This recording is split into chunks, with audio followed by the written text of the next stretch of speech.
గోదావరి జిల్లాలోని శ్రీపురం పల్లెటూరు. ఆ ఊరి మధ్యలో ఉన్న పెంకుటింట్లో అత్తగారు కాంతమ్మ, కోడలు సీత. ఇద్దరికీ ఒకరంటే ఒకరికి పడదు. చీటికి మాటికి గొడవలే. ఉదయం నిద్రలేచింది మొదలు రాత్రి పడుకునేదాకా ఆ ఇల్లు కురుక్షేత్రాన్ని తలపిస్తుంది. ఇద్దరి మధ్య నలిగిపోతూ శ్రీనివాస్ నరకం అనుభవిస్తున్నాడు. వంటగదిలో పొయ్యి మీద పప్పు ఉడుకుతోంది. కాంతమ్మ గిన్నెలో పప్పు రుచి చూసి ఒక్కసారిగా మండిపడుతోంది. ఏమే సీత, ఎక్కడున్నావే మహారాణి? ఇలారా ముందుకు. ఆ పప్పులో అంత ఉప్పు గుమ్మరించావేంటి? ఉప్పు డబ్బా బోర్లించావా ఏంటి? నా కొడుకుకి బీపీ తెప్పించి చంపేయాలని చూస్తున్నావా? పెరట్లో అంట్లు తోముతున్న సీత కోపంగా చీరకొంగు నడుముకు దోపుకొని వంటగదిలోకి వస్తోంది. ఏంటత్తయ్య పొద్దునే ఆ అరుపులో? శ్రీపురం ఊరంతా వినబడుతుంది. నేను ఉప్పు సరిగానే వేశానత్తయ్య. మీకే వయసు మీద పడిపోయి నాలుక రుచి చచ్చిపోయి ఏది తిన్నా ఉప్పగా వంకరగా అనిపిస్తోంది. ఇంట్లో ఏ ఒక్క పని చెయ్యకపోయినా కుర్చీలో కూర్చొని నేను చేసే ప్రతి పనిలో వంకలు పెట్టడమే పనైపోయింది మీకు. ఎంతేసి మాటలంటున్నావే? నా నాలుక రుచి చచ్చిపోయిందా? ఈ ఇంటికి కోడలుగా వచ్చావా లేక నా నెత్తిన కూర్చోడానికొచ్చావా? నా కొడుకు రాని, ఇవాళ నీ పని చెప్తాను. నిన్ను ఇంట్లో నుంచి గెంటించేదాకా నేను నిద్రపోను. రోజు చెప్పేదేగా, మీరు గెంటేస్తే వెళ్ళిపోవడానికి నేను పని మనిషిని కాదు, ఈ ఇంటి కోడల్ని, మీ కొడుకు తాళి కట్టిన భార్యని. ఇద్దరూ ఒకరినొకరు తిట్టుకుంటూ గిన్నెలు విసిరేసుకుంటూ పగలంతా అలాగే గడుపుతారు. సాయంత్రమైంది. శ్రీనివాస్ భుజాన ఉన్న నాగలి కింద పెట్టి అరుగు మీద కూర్చుంటాడు. గాలికి కాస్త సేదదీరుతూ కళ్ళు మూసుకుంటాడు. అప్పుడే లోపల కాంతమ్మ, సీత అతన్ని రాకను గమనించి గొడవ పడుతూ ఒకేసారి బయటకు వస్తారు. ఒరే శ్రీను, వచ్చావా నాయనా? నువ్వు ఇంట్లో లేని సమయం చూసి నీ పెళ్ళాం నన్ను నాన్న మాటలంటోందిరా. నా నాలుక చచ్చిపోయిందంటోంది. నేను పని పాట లేని దాన్నంటోంది. ఈ వయసులో దాని చేతిలో ఆ వేధింపులు పడలేక చస్తున్నాన్రా. చూసారా అండి మీ అమ్మగారి నాటకాలు? పగలంతా నన్ను వేధించింది చాలక ఇప్పుడు మీ ముందు ముసలి కన్నీరు కారుస్తున్నారు. పొద్దున లేచినప్పటినుంచి నన్ను పని మనిషి కంటే హీనంగా చూస్తూ నేను వండిన ప్రతి వంటలో వంకలు పెడుతుంటే నేను భరించాలా? నేనేమైనా ఇంటికి బానిసనా? ఆపండి, దయచేసి ఇద్దరూ కాస్త ఆపండి. ఇంటికొస్తే మీ పోరు, కనీసం ప్రశాంతంగా ఒక్క గ్లాసు మంచినీళ్లు కూడా తాగనివ్వరా? మీరిద్దరూ మారరు, నా ప్రాణాలు తీయకుండా వదలరు. పొలంలో ఎండ దెబ్బ ఒకవైపు ఇంట్లో మీ దెబ్బ ఒకవైపు. నా బతుకు అడకత్తెరలో పోక చెక్కలా తయారైంది. శ్రీనివాస్ మాటలను వాళ్ళు పట్టించుకోరు. నీ భార్యకు పొగరెక్కువైందిరా, దాన్ని పుట్టింటికి తరిమే. మీ అమ్మకు అహంకారం ఎక్కువైందండి, ఆవిడ్ని ఏదైనా ఆశ్రమానికి పంపించేయండి. ఆపండంటుంటే వినపడడం లేదా? ఇదో ఇల్లా లేక ఆలమండ సంతా? రోజు మీ గొడవలు విని వీధిలో వాళ్ళంతా నవ్వుకుంటున్నారు. నవమాసాలు మోసి కన్నందుకు, పెంచి పెద్ద చేసినందుకు నాకిది దక్కాలే. ఈరోజు నా మాట వాడికి చేదు అయిపోయింది. నీ మాటలతో ఆయనకు నా మీద ప్రేమ లేకుండా చేస్తున్నారు. అసలు ఈ ఇంట్లో నాకో లెక్కపత్రం ఉందా? నా మాటకు విలువుందా? అమ్మా సీత, మీ ఇద్దరికీ నా 2 చేతులెత్తి దండం పెడతాను. మీ పాదాలకు దండం పెడతాను. నాకు ఈ బతుకు వద్దు. ఇంకొక్క క్షణం నేను ఈ ఇంట్లో ఉంటే నాకు పిచ్చెక్కిపోవడం ఖాయం. మీ పోరు భరించడం కన్నా ఆ పొలంలోనే ఓ చిన్న పాక వేసుకుని అక్కడే వండుకొని పడుకుంటాను. మీరిద్దరూ ఇల్లు పంచుకుని హాయిగా కొట్టుకు చావండి. చిచి! అలా కోపంగా అరుస్తూ శ్రీనివాస్ పక్కనే ఉన్న తన పాత సంచి తీసుకుని వెనక్కి తిరిగి చూడకుండా చీకటి పడుతున్న ఆ సమయంలో తన పొలానికి నడుచుకుంటూ వెళ్ళిపోయాడు. కాంతమ్మ, సీత ఇద్దరూ బిత్తరపోయి అలా చూస్తూ ఉండిపోయారు. కాని వారిలో అహంకారం మాత్రం ఇంకా చావలేదు. వాడే రేపు పొద్దునకి వస్తాళ్లే అని ఎవరి గదిలోకి వాళ్లు వెళ్లి తలుపులు వేసుకున్నారు. రాత్రి 8 గంటలైంది. శ్రీనివాస్ ఊరి చివర ఉన్న తన పొలానికి చేరుకున్నాడు. ఆ పొలం గట్టున ఒక చాలా పెద్ద పాతకాలపు పెద్ద చెట్టు ఉంది. ఆ చీకట్లో శ్రీనివాస్ ఆ చెట్టు కింద చతికిలబడి కూర్చున్నాడు. తను పడుతున్న అగచాట్లు, భార్య తల్లి పెడుతున్న నరకం తలుచుకుని కుమిలి కుమిలి ఏడవడం మొదలుపెట్టాడు. ఎంత కర్మరా దేవుడా నాది! రోజంతా మట్టిలో కష్టపడితే ఒక పూట ప్రశాంతంగా అన్నం తినే యోగం లేదు నాకు. అమ్మను కాదనలేను, కట్టుకున్న భార్యను వదులుకోలేను. ఇద్దరికీ ఒకరంటే ఒకరి పడదు. ఈ బతుకు బతికే కంటే ఈ చెట్టుకు ఉరివేసుకుని ప్రాణాలు వదలున్నాయం. సరిగ్గా అప్పుడే వాతావరణం ఒక్కసారిగా చల్లబడింది. భయంకరమైన గాలి వీయడం మొదలైంది.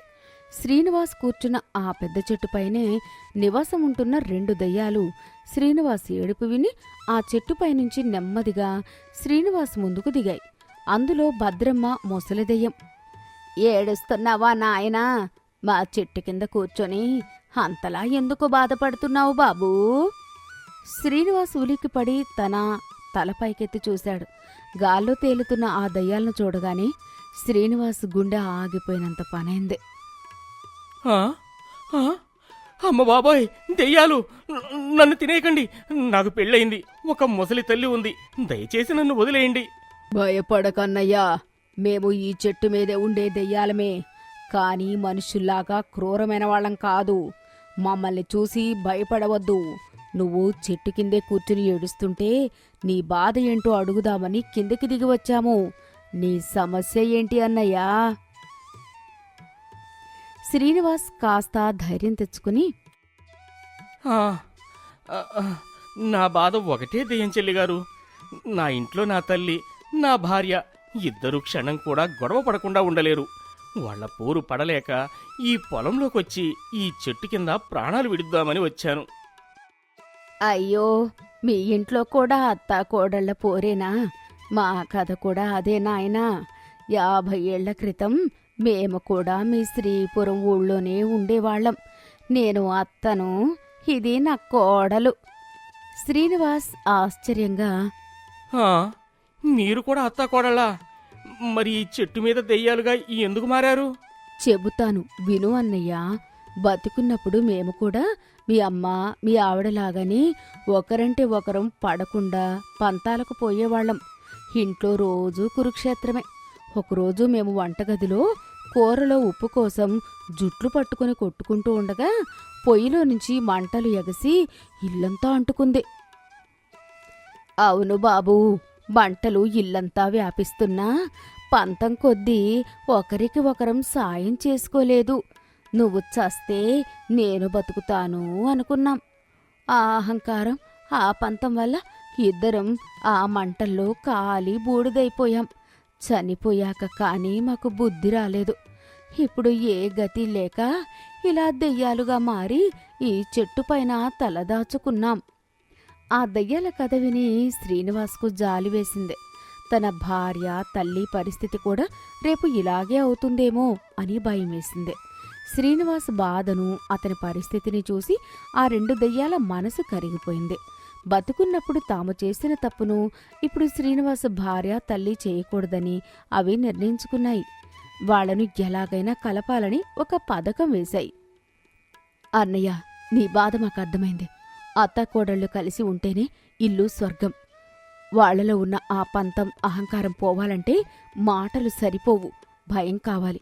వాళ్లను కలపడానికి మేమొక నాటకం ఆడతాం. నాటకమా? మీరేం చేస్తారు తల్లి? బాబూ శ్రీను, భయం మనుషుల్ని ఒక్కటి చేస్తుంది. ఈ రాత్రి మేము నీ ఇంటికి వెళ్తాం.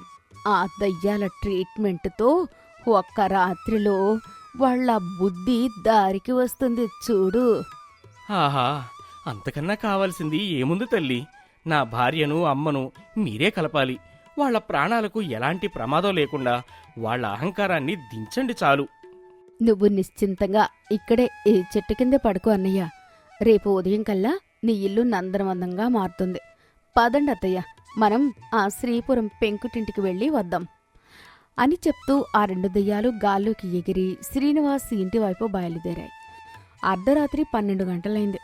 శ్రీనివాస్ ఇంట్లో కాంతమ్మ, సీత ఎవరి గదిలో వాళ్ళు తలుపులు వేసుకుని పడుకున్నారు. బయట విపరీతమైన గాలి వీస్తోంది. పిల్లులు అరుస్తున్న శబ్దాలు వస్తున్నాయి. సరిగ్గా అప్పుడే ఆ 2 దెయ్యాలు ఆ ఇంట్లోకి ప్రవేశించాయి. కాంతమ్మ మంచం మీద నిద్రపోతోంది. గది తలుపులు వాటంతటా అవే భయంకరమైన శబ్దంతో తెరుచుకున్నాయి. ముసలి దెయ్యం భద్రమ్మ కాంతమ్మ మంచం పక్కన నిలబడి భయంకరంగా నవ్వింది. కాంతమ్మ, ఓసి గయ్యాళి కాంతమ్మ, లేవే, నిద్రలే. కాంతమ్మ ఉలిక్కిపడి లేచి ఎదురుగా ఉన్న దయ్యాన్ని చూసి గుండె ఆగిపోయినంత పనైంది. అయ్యో దయ్యం! సీత, ఓ సీత, నన్ను కాపాడు తల్లి. నేనే నీ ప్రాణాలు తీయడానికి వచ్చిన దయ్యాన్ని. నీ కోడల్ని ఏడిపిస్తావా? నీ కొడుకుని ఇంటి నుంచి వెళ్ళగొడతావా? నీకు పొగరెక్కువైందే మోసలిదానా. ఇప్పుడే నీ రక్తం తాగుతాను. కాంతమ్మ అమ్మో చచ్చాను సీత అని కేకలు వేస్తూ గదిలో నుంచి హాల్లోకి పరుగులు తీస్తుంది. అదే సమయంలో గౌరీ దెయ్యం గౌరీ సీత గదిలోకి వెళ్ళింది. సీత, నీకు భర్తంటే గౌరవం లేదు, అత్తంటే భయం లేదు. అత్తను ఎదిరిస్తావా? ఈ రాత్రికి నిన్ను వండుకొని తినేస్తాను. అమ్మో అత్తయ్య, నన్ను కాపాడండి. నేనింకెప్పుడు మీకు ఎదురు చెప్పను. మీరెలా చెప్తే అలాగే వింటాను అని అరుస్తూ బయటికి పరుగులు తీస్తుంది. కాంతమ్మ సీత ఇద్దరూ ప్రాణభయంతో అరుచుకుంటూ ఒకేసారి హాల్లోకి వచ్చి పడ్డారు. సీత, సీత, నన్ను కాపాడవే. నా గదిలో దెయ్యం ఉంది. అత్తయ్య, నా గదిలో కూడా దెయ్యం ఉందత్తయ్యా. నన్ను చంపేస్తానంటుంది. అప్పుడే ఆ రెండు దెయ్యాలు హాల్లోకి వచ్చాయి. వాళ్ళిద్దరిని చూసి పెద్దగా భయంకరంగా నవ్వాయి. ఏంటే ముసలిదానా, అత్త కోడళ్ళు ఇద్దరు విడిపోయారుగా. మీ గొడవలతో ఇంటిని నరకం చేశారుగా. మీరు విడివిడిగా ఉంటే మాకు చాలా ఇష్టం. ఇప్పుడు మీ ఇద్దరిని చంపి మేం రక్తం తాగుతాం. ఆ మాట వినగానే కాంతమ్మకు సీతకు ఒక విషయం అర్థమైంది. తాము పంతాలకు పోయి విడివిడిగా ఒంటరిగా ఉండడం వల్లే దయ్యాలు దాడి చేస్తున్నాయని గ్రహించారు. లేదు దయ్యం, మమ్మల్ని ఏమీ చేయకు. ఈ రోజు నుంచి మేమిద్దరం కలిసే ఉంటాం. ఇంకెప్పుడు గొడవపడం. దేవుడి మీద ఒట్టు. మా మధ్య ఇక ఎలాంటి పొట్లాటలు ఉండవు. అవును దయ్యం, ఈ రోజు నుంచి మేమెప్పుడూ గొడవపడం. అత్త కోడళ్ళలా కాకుండా తల్లి కూతుళ్ళలా కలిసికట్టుగా ఉంటాం. మమ్మల్ని వదిలేయండి. ఆ మాటలకు రెండు దయ్యాలు నవ్వుతాయి. ఇలాగే ఇద్దరు కలిసి బతకండి.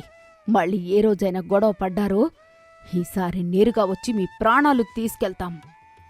అలా హెచ్చరించి ఆ రెండు దెయ్యాలు కిటికీలో నుంచి గాల్లోకి మాయమైపోయాయి. కాంతమ్మ సీత ఆ రాత్రంతా భయంతో వణుకుతూ హాల్లోనే నిద్రపోయారు. ఉదయం సూర్యుడు ఉదయించాడు. కాంతమ్మ సీత నిద్రలేచారు. రాత్రి జరిగిన సంఘటన వాళ్ల జీవితాన్ని మార్చేసింది. తమ అహంకారం పంతం వల్ల తాము ఎంత ఒంటరి వాళ్లమయ్యామో, ప్రాణానికే ప్రమాదం ఎలా తెచ్చుకున్నామో వాళ్లకు అర్థమైంది. నన్ను క్షమించు సీత. నా అహంకారంతో రోజూ వంకలు పెడుతూ నిన్ను వేధించాను. నా కొడుకును నా చేతులతోనే ఇంటి నుంచి వెళ్ళగొట్టాను. రాత్రి ఆ దయ్యం వస్తే నన్ను కాపాడ్డానికి నువ్వు తప్ప ఎవరూ లేరు. ఇవాళ్టి నుంచి నువ్వు నా కోడలివి కాదమ్మా, నా కూతురివి.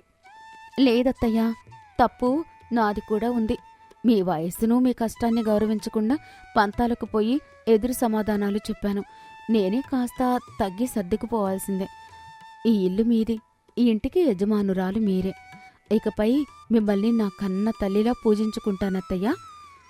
అటు పొలంలో ఉదయాన్నే నిద్రలేచిన శ్రీనివాస్ కంగారుగా ఇంటికి బయలుదేరాడు. ఆ దయ్యాలు ఏం చేశాయో ఏమో, నా భార్య అమ్మ క్షేమంగా ఉన్నారో లేదో అని భయపడుతూ ఇంటికి వచ్చాడు. వంటగదిలో నుంచి నవ్వులు వినిపిస్తున్నాయి. లోపలికి వెళ్లి చూసేసరికి కాంతమ్మ ఒక పీట మీద కూర్చుని కూరగాయలు తరుగుతూ సీతతో నవ్వుతూ కబుర్లు చెప్తోంది. సీత ఎంతో ఆనందంగా పాడుకుంటూ వంట చేస్తోంది. అమ్మా సీత, ఏంటి ఇదంతా? మీరిద్దరూ గొడవ పడడం లేదా? ఏం మాట్లాడుతున్నావురా శ్రీను? మేము ఎందుకు గొడవ పడతాం? నా కూతురు లాంటి కోడలు కష్టపడుతుంటే సాయం చేస్తున్నాను. రానాయన, వెళ్ళి కాళ్ళు కడుక్కునిరా. నా కోడలు అద్భుతమైన వంట చేసింది. అవునండి, అత్తయ్యగారు చెప్పినట్లే వండాను. త్వరగా రండి, ఇద్దరం కలిసి మీకు వడ్డిస్తాం. శ్రీనివాస్కు ఆ దయ్యాలు చేసిన మాయ అర్థమైంది. ఆనాటి నుండి ఆ ఇంట్లో గొడవలు లేవు, అరుపులు లేవు. అత్త కోడళ్ళిద్దరూ తల్లి కూతుళ్లలా కలిసిపోయారు. భద్రమ్మ గౌరీ దయ్యాలు సంతోషంగా నవ్వుకుంటూ ఒక మంచి పని చేసినందుకు వాళ్లకు మోక్షం లభించి పైలోకాలకు వెళ్ళిపోయాయి. రంగంపేట అనే గ్రామం పచ్చని పొలాలతో కళకళలాడుతోంది. ఆ ఊరి చివర ఒక చిన్న పెంకుటిల్లు. అందులో గంగమ్మ అనే ముసలి అవ్వ, ఆమె మనవడు వెంగళప్ప నివసిస్తున్నారు. వెంగళప్ప ఆజానుబాహులా ఉంటాడు కాని బుర్రలో గింజంత తెలివి కూడా లేదు. మహా అమాయకుడు. చిన్నప్పుడే తల్లిదండ్రులు పోవడంతో గంగమ్మే అతన్ని అల్లారు ముద్దుగా పెంచిందే. గారాబం వల్ల వాడు మరీ అమాయకుడిగా తయారయ్యాడు. ఒకరోజు సాయంత్రం ఊరి మధ్యలో ఉన్న రచ్చబండ దగ్గరకు వెంగళప్ప చేతిలో పెద్ద జంతిక పట్టుకుని తింటూ అక్కడికి వచ్చాడు. అక్కడే ఉన్న సుబ్బయ్య, ఏరా వెంగళప్ప, ఎప్పుడు ఆ నోరు ఆడుతూనే ఉంటుందా? జంతికలు బాగానే లాగిస్తున్నావు. మా బామ్మ చేసిందిరా, చాలా బాగున్నాయి. ఒరేయ్, నీ ఏడు వాళ్ళందరికీ పెళ్ళిళ్ళు అయిపోయాయి.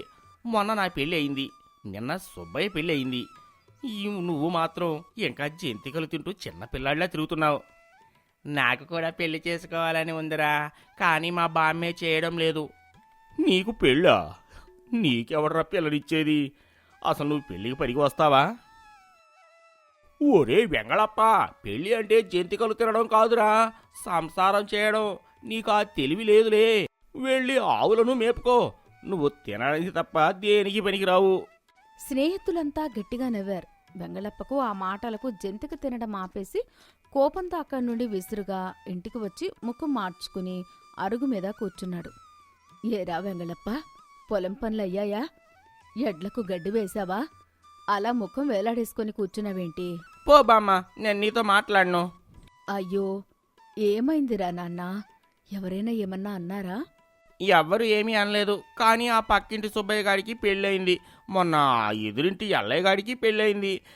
నాకంటే చిన్నోళ్ళందరికీ పెళ్ళిళ్ళు అవుతున్నాయి. నాకెప్పుడు చేస్తావే బామ్మ పెళ్ళి? హోరిని, దీనికేనా అలిగావు? పెళ్ళి అంటే మాటలారా? దానికి బోలెడంత డబ్బు కావాలి. పిల్లనిచ్చేవాళ్లు మన ఆస్తిపాస్తులు చూస్తారు. మన దగ్గర ఏముందిరా? నాకేం తెలియదు, నాకు పెళ్లి కావాల్సిందే. ఆ సుబ్బయ్య గారు పెళ్ళాంతో కలిసి బండి మీద వెళ్తుంటే ఎంత బాగుందో. నాకు కూడా ఒక పెళ్ళాం కావాలి. ఆమె నాకు వండి పెట్టాలి, నా కాళ్ళు పిసకాలి. ఒరేయ్, పెళ్ళామంటే పని మనిషి కాదురా, బాధ్యత. నీకు ఆ తెలివి లేదు, ఊరుకో. నువ్వు పెళ్లి చేస్తావా, లేక నన్ను ఈ బావిలో దూకమంటావా? చావకురా నాయన, నీకు పెళ్లి చేస్తాలే. అలా వెంగళప్ప గోల రోజురోజుకీ ఎక్కువైపోయింది. ఉదయం లేచిన దగ్గర నుండి పెళ్ళి పెళ్ళి అని బామ్మ చెవులు తినేస్తున్నాడు.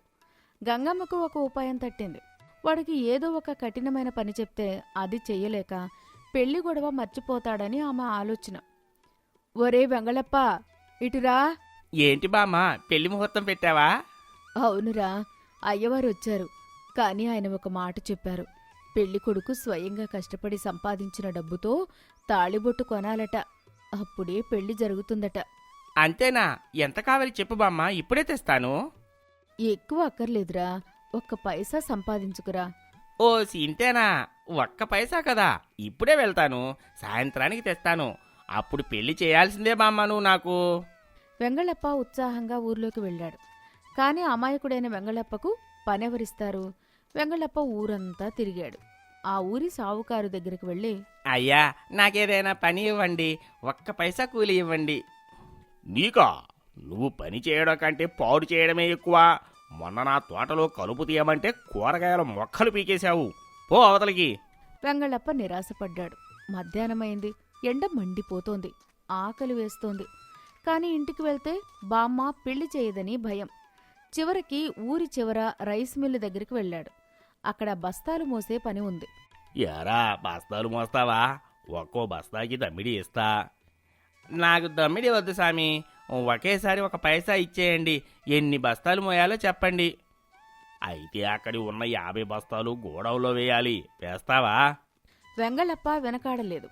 పెళ్లి మీదున్న ధ్యాసతో ఆ మండుటెండలో చెమటలు కక్కుతూ 50 బరువు బస్తాలను మోశాడు. భుజాలు కాయలు కాశాయి. సాయంత్రం అయ్యేసరికి పని పూర్తయింది. మేస్త్రి సంతోషించి వెంగళప్ప చేతిలో ఒక కొత్త మెరుస్తున్న పైసా పెట్టాడు. ఆ పైసాను చూడగానే వెంగళప్పకు కలిగిన ఆనందం అంతా ఇంత కాదు. నా పెళ్ళి, నా పెళ్ళి అని గంతులు వేస్తూ ఇంటికి వెళ్ళాడు. వెంగళప్ప తుఫానులా లోపలికి వచ్చాడు. బామ్మ, ఇదిగో నా పైసా, కష్టార్జితం, నా కష్టార్జితం. చూడు ఎంత మెరుస్తుందో. ఇక ఆలస్యం చేయకు, పెళ్లి చేసేయి. గంగమ్మ అవాక్కైంది. వీడు నిజంగానే పని చేసి తెస్తాడని ఆమె అనుకోలేదు. ఇప్పుడు ఏం చెయ్యాలి? నిజంగా పెళ్లి చేయాలంటే పిల్లనెవరిస్తారు? పైగా డబ్బు లేదు. వెంగళప్పను మోసం చేయడం తప్ప వేరే మార్గం లేదని ఆమె నిర్ణయించుకుంది. భలేవాడివిరా, మాట నిలబెట్టుకున్నావు. సరే, నీకు ఈ రాత్రికే పెళ్లి చేస్తాను. అయ్యి నిజంగా నా బామ్మ? పెళ్లి కూతురు ఎక్కడా? మెల్లగా అరవకు. పెళ్లి కూతురు సిగ్గుపడుతోంది. కాని ఆమెకు ఒక వింత అలవాటుంది. ఆమె చీకట్లోనే ఉంటుంది. వెలుతురంటే భయం. అందుకే ఈ పెళ్లి చీకటి గదిలో జరగాలి. పర్లేదు బామ్మ, పెళ్ళైతే చాలు, చీకటైనా పర్లేదు. గంగమ్మ పెరట్లోకి వెళ్లి ఎండుగడ్డిని తీసుకుని ఒక మనిషి ఆకారంలో బొమ్మను చేసింది. దానికి తన పాత పట్టుచీర కట్టింది. తలకి ఒక ముంత బోర్లించి దానిమీద కొంగు కప్పింది. గాజులు వేసింది. దాన్ని తీసుకువెళ్లి ఇంట్లోని గదిలో మూలన కూర్చోబెట్టింది. గదిలో చిమ్మ చీకటి. ఒరే వెంగళప్ప, ఇదిగో ఈ పసుపు తాడు. లోపల మూలన పీటల మీద నీ భార్య కూర్చునుంది. వెళ్ళి ఈ తాడుని ఆమె మెడలో కట్టేయ్. అదే నీకు పెళ్ళి. వెంగళప్ప సంబరంగా గదిలోకి వెళ్ళాడు. చీకట్లో తడుముకుంటూ వెళ్ళి అక్కడ కూర్చున్న ఆకారానికి తాళి కట్టాడు. అయ్ అమ్మయ్యా, పెళ్ళైపోయింది బామ్మ. ఇక నువ్వు వెళ్ళి పడుకో, నేను నా పెళ్ళాంతో మాట్లాడాలి. గంగమ్మ బయట అరుగు మీద పడుకుంది. వెంగళప్ప ఆ చీకటి గదిలో గడ్డి బొమ్మ పక్కన కూర్చున్నాడు. ఏమే రత్తమ్మా, బాగున్నావా? నీకు ఆకలిగా ఉందా? మనం రేపు పొద్దున్నే బండి మీద ఊరంతా తిరుగుదాం, సరేనా? బొమ్మ నుండి సమాధానం లేదు.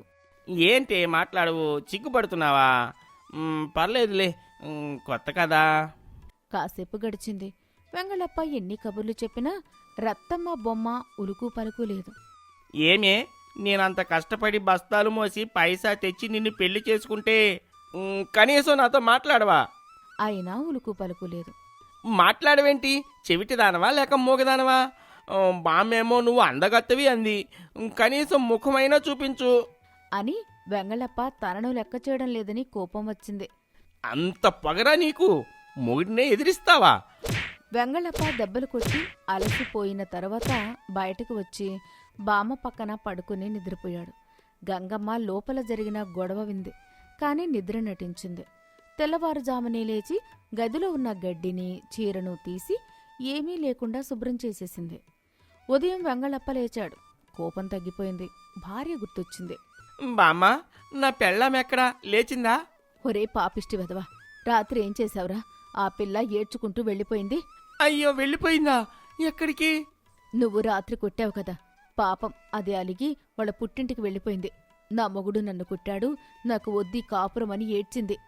అయ్యో, కోపంలో కొట్టాను, కానీ తనంటే నాకు చాలా ఇష్టం బామ్మ. ఇప్పుడు నేనేం చేయాలి? వెళ్ళి తీసుకొస్తాను. వాళ్ళ ఊరెక్కడా? గంగమ్మకు వాడిని వదిలించుకోవడానికి ఇదో మంచి అవకాశం అనిపించింది. వాళ్ళ ఊరు చాలా దూరంరా, ఆ పక్క సీమలో ఉంటుంది. ఆ ఊరి పేరు నాకు గుర్తులేదు, కానీ ఒక ఆనవాలుంది. ఎక్కడైతే జనం ఇంటికి కప్పు నేస్తుంటారో అదే నీ అత్తగారిల్లు. వెళ్ళి బ్రతిమిలాడి తీసుకొనిరా. సరే బామ్మ, ఇప్పుడే బయలుదేరతాను. నా రత్తమ్మను తీసుకొని వస్తాను. వెంగళప్ప బయలుదేరాడు. వెంగళప్ప దారిలో కనిపించిన ప్రతి ఊర్లోనూ ఆగుతున్నాడు. ఎవరైనా ఇల్లు కడుతున్నారా, ఇంటికి కప్పు వేస్తున్నారా అని చూస్తున్నాడు. అలా వెళ్తుండగా దారిలో ఒకతను, ఏం బాబు, ఎవరి కోసం వెతుకుతున్నావు? ఇక్కడెవరైనా ఇంటికి కప్పు నేస్తున్నారా? లేదు బాబు, ఎవరూ కప్పు వేయట్లేదు. వెంగళప్ప నిరాశగా మరో ఊరు బయలుదేరాడు. ఇలా 2 రోజులు గడిచాయి. చివరికి 3వ రోజు సిరిపురం అనే పెద్ద జమీందారు ఊరికి చేరుకున్నాడు. ఆ ఊరి మధ్యలో ఒక పెద్ద భవంతి ఉంది. ఆ భవంతి ముందు ఒక పెద్ద పందిరి వేస్తున్నారు. అది చూడగానే వెంగళప్ప కళ్ళు మెరిశాయి. వెంగళప్ప తనలో తాను, అయ్యి అమ్మయ్యా, దొరికేసింది. బామ్మ చెప్పినట్టు ఇక్కడే ఇంటికి కప్పు నేస్తున్నారు. ఇదే మా అత్తగారిల్లు. నా రత్తమ్మ ఇక్కడే ఉంది అని నేరుగా ఆ ఇంటికి వెళ్ళాడు. అక్కడ వాతావరణం చాలా గంభీరంగా ఉంది. పెళ్లి సన్నాయి మోగుతోంది, కాని ఎవరి ముఖంలోనూ ఆనందం లేదు. ఆ ఇల్లు ఆ ఊరి జమీందారు రాయుడు గారిది. ఆయన కూతురు లక్ష్మికి ఆ రోజే పెళ్లి జరగాలి. కాని ముహూర్తానికి సరిగ్గా 1 గంట ముందు పెళ్లి కొడుకు కట్నం సరిపోలేదని గొడవపడి మండపం నుండి పారిపోయాడు. రాయుడుగారు తలపట్టుకుని కూర్చున్నాడు. నా పరువు పోయింది. పీటల మీద పెళ్లి ఆగిపోతే నా కూతుర్ని ఇంకెవరు చేసుకుంటారు? ఈ అవమానం భరించే బదులు చావడం మేలు అని ఏడుస్తున్నారు. సరిగ్గా అప్పుడే వెంగళప్ప ఆ ఇంట్లోకి అడుగుపెట్టాడు. వెంగళప్ప నేరుగా రాయుడుగారి దగ్గరికి వెళ్లి గట్టిగా అరిచాడు. మామగారు నమస్కారం, నేను వచ్చేశాను. రాయుడుగారు అక్కడున్న బంధువులు ఆశ్చర్యంగా చూశారు. ఎవరు బాబు నువ్వు అని అడిగారు. నేనెవరినా? మీ అల్లుణ్ణి. నా భార్యను పంపించండి, ఇంటికి తీసుకెళ్తాను. రాయుడు గారికి అక్కడున్న పెద్దలకు ఒక వింత ఆలోచన వచ్చింది. వాళ్ళనుకున్నది వేరు. రాయుడు తనలో తాను అమాయకుల్లా ఉన్నాడు. అల్లుడిని అంటున్నాడు, బహుశా దేవుడే నా పరువు కాపాడ్డానికి ఇతన్ని పంపాడేమో. పారిపోయిన దరిద్రుడికి బదులు ఇతనికిచ్చి నా కూతురి పెళ్లి చేస్తే పోలా, ఎలాగూ అతను భార్య కోసం వచ్చానని అంటున్నాడు అనుకుని, అవును నాయనా, నువ్వు మా అల్లుడివే. నీకోసమే ఎదురు చూస్తున్నాం. నీ భార్య లోపల తయారవుతుంది. స్నానం చేసి ఈ కొత్త బట్టలు కట్టుకో, ఇప్పుడే పెళ్లి జరిపిస్తాం. మళ్ళీ పెళ్ళా? మొన్ననే అయింది కదా. అది చిన్న పెళ్లి కదా నాయనా, ఇది పెద్ద పెళ్లి. అందరి ముందు జరగాలి, అప్పుడే నీ భార్య నీతో వస్తుంది.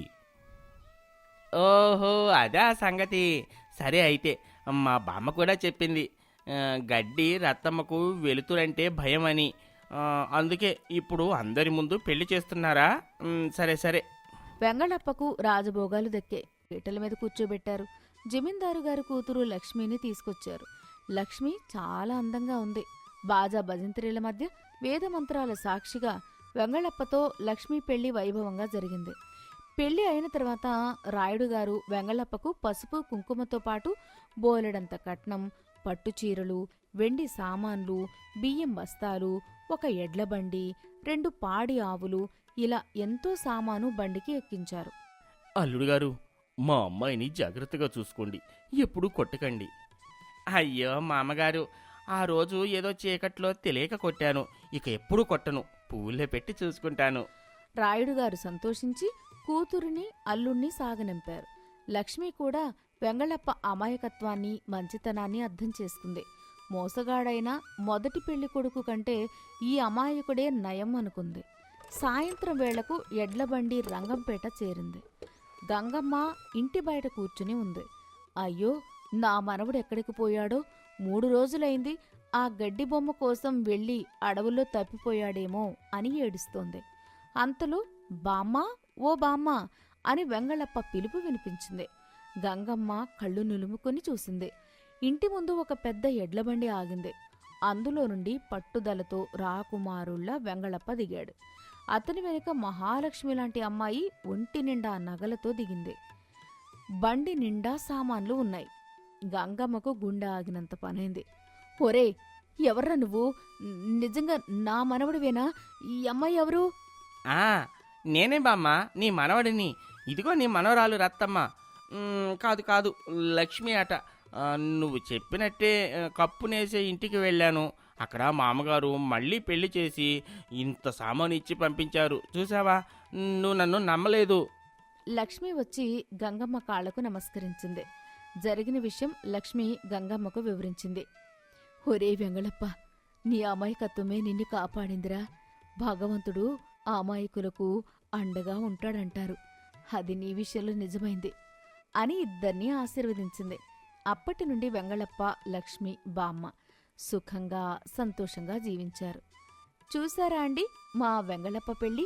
ఒక్క పైసా సంపాదనతో మొదలైన వెంగళప్ప ప్రయాణం ఒక గడ్డిబొమ్మ నాటకంతో మలుపు తిరిగి చివరికి జమీందారు అల్లుణ్ణి చేసింది. ఎవరైతే కల్మషం లేకుండా ఉంటారో వారికి దేవుడు ఏదో ఒక రూపంలో సాయం చేస్తాడు.